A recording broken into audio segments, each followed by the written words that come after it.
मनोजवं मारुततुल्यवेगं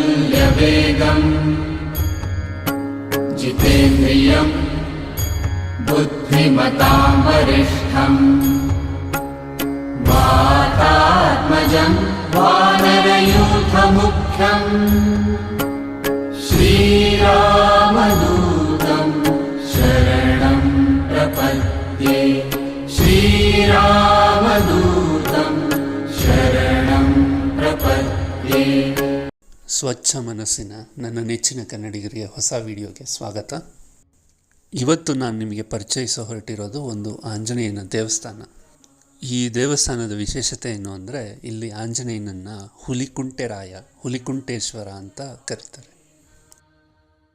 ಆಂಜನೇಯನಿಗೆ ಹುಲಿಕುಂಟೇಶ್ವರ ಅಂತ ಏನಕ್ಕೆ ಹೆಸರು ಬಂತು ಅಂತ ತಿಳ್ಕೊಬೇಕಾ? ಹಾಗಾದರೆ ಈ ವಿಡಿಯೋ ಪೂರ್ತಿಯಾಗಿ ನೋಡಿ. मनोजवं मारुततुल्यवेगं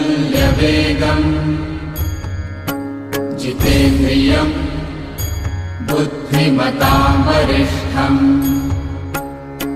ಹನುಮಂತನ ದೇವಸ್ಥಾನ ಅಂದಮೇಲೆ ಕೋತಿಗಳಿಲ್ಲದೆ ಇದ್ದರೆ ಆಗುತ್ತಾ? ಈ ದೇವಸ್ಥಾನದಲ್ಲೂ ಕೋತಿಗಳದ್ದೇ ಹಾವಳಿ. ಇದು ದೇವಸ್ಥಾನದ ಆವರಣ. ಗೋಪುರ ದಾಟಿ ಪ್ರವೇಶ ಮಾಡಿದ್ರೆ ನಮಗೆ ಆವರಣ ಈ ರೀತಿ ಕಾಣುತ್ತೆ. ಇನ್ನು ಈ ದೇವಸ್ಥಾನದ ಬಗ್ಗೆ ಹೆಚ್ಚಿನ ವಿಷಯ ಹೇಳೋದಾದರೆ, ಈ ಕ್ಷೇತ್ರದ ಹೆಸರು ಬೊಮ್ಮಘಟ್ಟ. ಇದು ಬಳ್ಳಾರಿ ಜಿಲ್ಲೆಯ ಸಂಡೂರು ತಾಲೂಕಿನಲ್ಲಿದೆ. ಇದು ವ್ಯಾಸರಾಜ ಪ್ರತಿಷ್ಠಿತ ಮೂರ್ತಿ.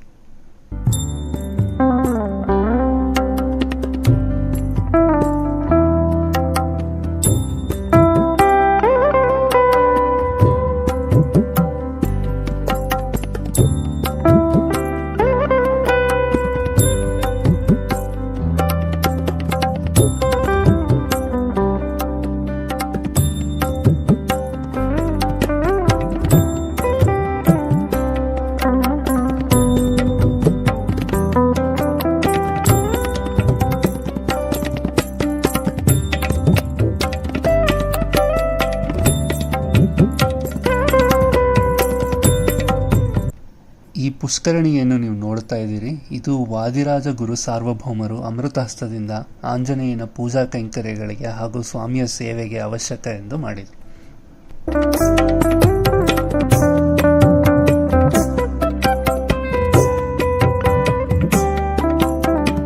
ಪುಷ್ಕರಣಿ ಮಾಡುವಾಗ ಅಲ್ಲಿಯ ವಿಶೇಷ ಎಂಬಂತೆ ರುದ್ರದೇವರ ವಿಗ್ರಹ ಕೂಡ ಸಿಕ್ಕಿದೆ. ಆ ವಿಗ್ರಹವನ್ನು ಪುಷ್ಕರಣಿಯ ಸಮೀಪವೇ ಪ್ರತಿಷ್ಠಾಪನೆ ಮಾಡಲಾಗಿದೆ.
ಪ್ರವೇಶಿಸಿದ ನಂತರ ಎಡಭಾಗಕ್ಕೆ ಎಲ್ಲಿ ರಾಮನು ಅಲ್ಲಿ ಹನುಮನು, ಎಲ್ಲಿ ಹನುಮನು ಅಲ್ಲಿ ರಾಮನು ಎಂಬಂತೆ ರಾಮದೇವರು, ಸೀತೆ, ಲಕ್ಷ್ಮಣ, ಹನುಮಂತ, ಗರುಡ ಸಹಿತ ನೆಲೆಸಿದ್ದಾರೆ.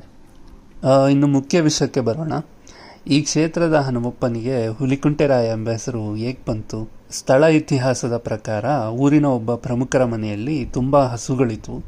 ಅವನ್ನು ಒಬ್ಬ ಹಸು ಮೇಯಿಸುವ ಪ್ರತಿನಿತ್ಯ ಮೇಯಿಸಲು ಕರ್ಕೊಂಡು ಹೋಗ್ತಾ ಇದ್ದಂತೆ. ಆದರೆ ಒಂದು ಗೋವು ಮನೆಯಲ್ಲಿ ಹಾಲು ಕೊಡ್ತಾ ಇರಲಿಲ್ಲ. ಇದನ್ನು ಪ್ರಮುಖರಾದ ಶಾನುಭೋಗರು ಗಮನಿಸ್ತಾರೆ. ಹಸು ಮೇಯಿಸುವವನನ್ನು ಕರೆದು ಕೇಳ್ತಾರೆ, ಯಾಕೆ ಈ ಹಸು ಹಾಲು ಕೊಡ್ತಾ ಇಲ್ಲ, ಇದರಲ್ಲಿ ನಿನ್ನದೇ ಏನೋ ಕೈವಾಡ ಇದೆ ಅಂತ ಜೋರು ಮಾಡ್ತಾರೆ. ಆ ಹಸು ಮೇಯಿಸುವವನು ಇದಕ್ಕೆ ಏನಾದರೂ ಮಾಡಿ ಸತ್ಯಾಂಶ ತಿಳಿಬೇಕು ಅಂತ ಗೋವನ್ನು ಮೇಲು ಬಿಟ್ಬಿಟ್ಟು ಅದನ್ನು ಹಿಂಬಾಲಿಸಿದ ಆತನಿಗೆ ಒಂದು ಆಶ್ಚರ್ಯ ಕಾದಿತ್ತು.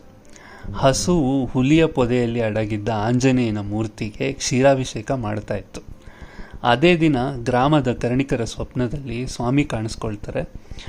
ತಾನು ಇರುವ ಜಾಗದ ಬಗ್ಗೆ ತಿಳಿಸಿ ಆತನನ್ನು ಅಲ್ಲಿಂದ ಕರೆತರಬೇಕು ಎಂದು ಸೂಚಿಸ್ತಾರೆ. ಊರಿನ ಪ್ರಮುಖರೆಲ್ಲ ಸೇರಿ ಆಗ ಸ್ವಾಮಿಯ ಪ್ರತಿಷ್ಠಾಪನೆ, ದೇವಸ್ಥಾನ ಕಟ್ಟಿಸುವುದರ ಬಗ್ಗೆ ಚರ್ಚೆ ನಡೆಸ್ತಾರೆ.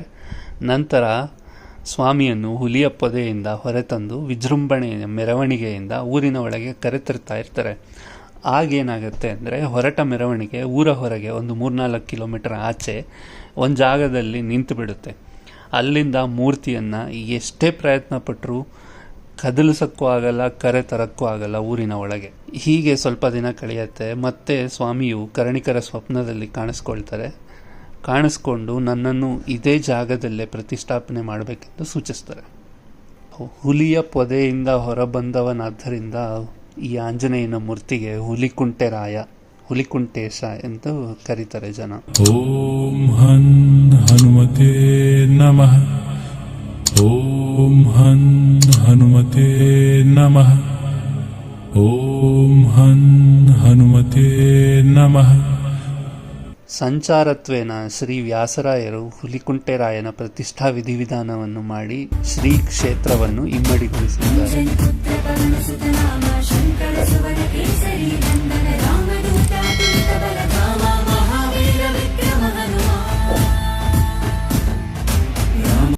ಹಾಗಂತ ಇಲ್ಲಿನ ವಿಶೇಷತೆ ಇಷ್ಟಕ್ಕೆ ಮುಗಿಲಿಲ್ಲ. ಇಲ್ಲಿನ ಆಂಜನೇಯ ಮಾತಾಡ್ತಾರೆ ಅಂದರೆ ನೀವು ನಂಬ್ತೀರಾ? ಹೇಗೆ ಅಂತ ತಿಳಿಸ್ತೀನಿ ಕೇಳಿ. ಆಂಜನೇಯನ ಅಲಂಕಾರ ಪೂಜೆ ಆದ ನಂತರ ಭಕ್ತರು ದರ್ಶನ ಪಡೆದು ಆತನ ಮುಂದೆ ಕೂತು ತಮ್ಮ ಕಷ್ಟಗಳನ್ನು ಹೇಳ್ಕೋತಾರೆ. ಹಾಗೆ ಯಾವುದಾದ್ರೂ ಕಾರ್ಯ ಆಗಬೇಕು ಅಂತ ಇದ್ದರೆ ಅದರ ಬಗ್ಗೆ ಪ್ರಶ್ನೆಗಳನ್ನು ಕೇಳಿ ಆತನ ಮುಂದೆ ಭಕ್ತಿಯ ಮೊರೆ ಇಡ್ತಾರೆ. ಆ ಕೆಲಸ ಆಗುತ್ತೆ ಅಂತ ಆದರೆ ಸ್ವಾಮಿಯ ಬಲಭಾಗದಿಂದ ಹೂ ಬೀಳುತ್ತೆ, ಆಗಲ್ಲ ಅಂದರೆ ಎಡಗಡೆ ಭಾಗದಿಂದ ಬೀಳುತ್ತೆ. ಈ ರೋಮಾಂಚನಕಾರಿ ದೃಶ್ಯ ನೀವು ನೋಡಿ ಅನುಭವಿಸಿ.